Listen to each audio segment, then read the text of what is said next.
درود ابراہیم پڑھنے کے بہت زیادہ فائدے اور فضیلت ہے۔ اعوذ باللہ من الشیطان الرجیم، بسم اللہ الرحمن الرحیم۔ پڑھ بھی لیتے ہیں۔ اللہم صلی علی سیدنا محمد و آلہ سیدنا محمد کما صلیت علی ابراہیم و آلہ سیدنا ابراہیم انک حمید مجید۔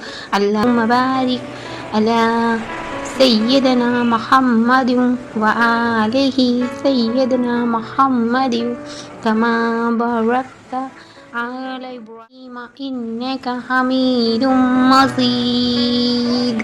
درود ابراہیم رمضان المبارک مہینے کی راتوں میں ہم پڑھ کے دعائیں کریں تو اس سے بہت زیادہ ہمیں نیکیاں حاصل ہوتی ہے، اور بڑی صبح کی راتوں میں پڑھنے کا بہت زیادہ فائدہ فضیلت ہے۔